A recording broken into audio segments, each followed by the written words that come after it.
Good morning. Welcome to Coffee Talk. I'm Mark Bradberry. Why don't you grab a cup this morning and join me? Hey, this is a continuation of two previously posted videos, numbers 63 and 82. So take a moment to review them via my YouTube channel if you haven't seen them before. I'm going to get straight to the point, and it's the same point as last time. The end does not justify the means. Now, the recent events in our nation's capital have put on global display a very sad and shocking example of protest gone shockingly awry.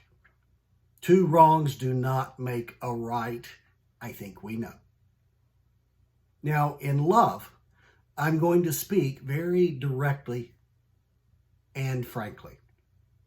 To those who say our government is horrible, who hate and disparage the opposition party, who have a beef with the government and the democratic process, and to those who particularly profess Christian ideals and beliefs, let me remind you of a teaching some seem to have misplaced and forgotten.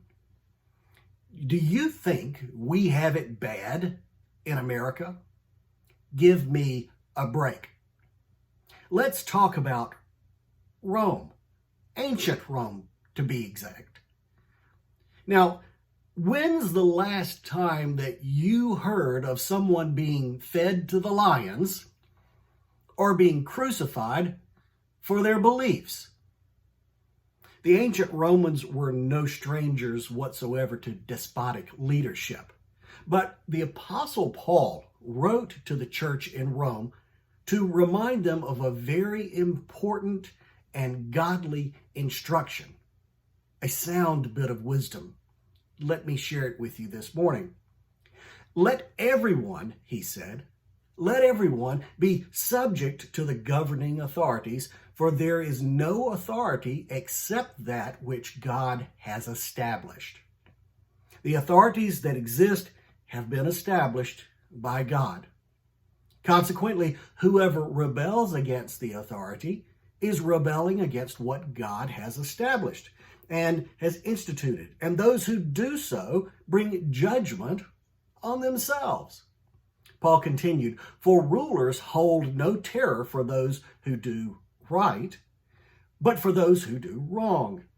Do you want to be free from fear of the one in authority?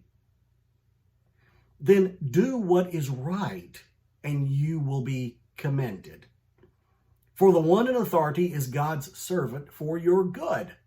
But if you do wrong, be afraid, for the rulers do not bear the sword for no reason. They are God's servants, agents of wrath to bring punishment on the wrongdoer. Therefore, it is necessary to submit to the authorities, not only because of possible punishment, but also as a matter of conscience. Paul continued, "This is also why you pay taxes. For the authorities are God's servants who give their full time for governing.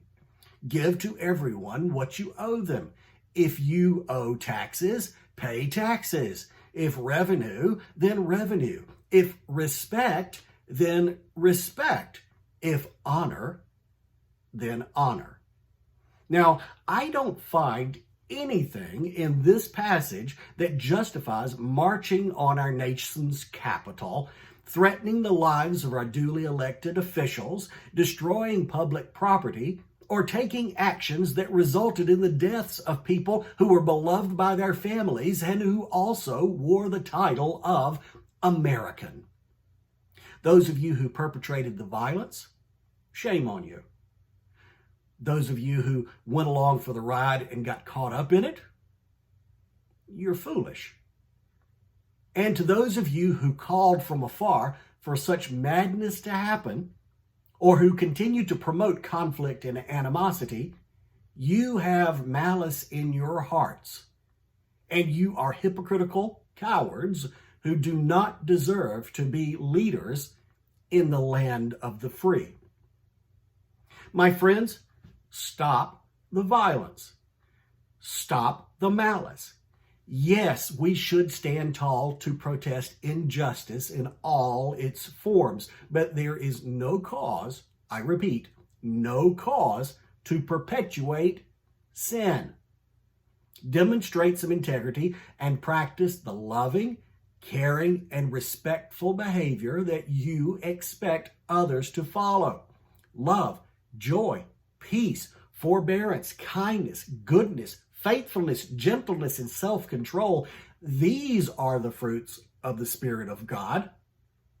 Do unto others as you would have them do unto you. So says Jesus Christ. Now, to those whose tempers are raised, I pray for your hearts to be calmed. I pray for peace to prevail. And to those who bear the injuries of late, I pray for your comfort and your restoration.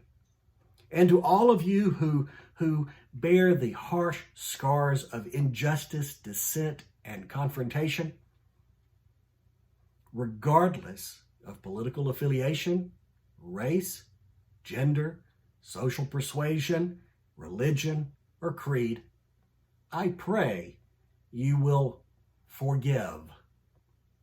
I pray you will ask for forgiveness. And I pray that you will allow your bandages to be badges of honor to mark the need for peace and healing among us all. Enough is enough. Let the love of God reign in your heart. My friends, be well and go enjoy a cup of coffee together.